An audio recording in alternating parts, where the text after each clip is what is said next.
So, ayan guys, ang technique para lumabas yung meatloaf sa lata niya. Ayan.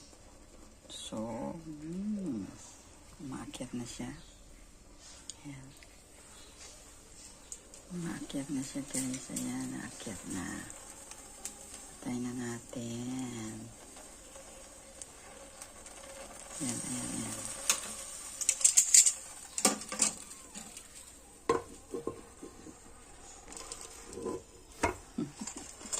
Ayan, pinatay ko na at yan, madali na siyang kuhanin kasi nakaakyat na yung laman ng salata.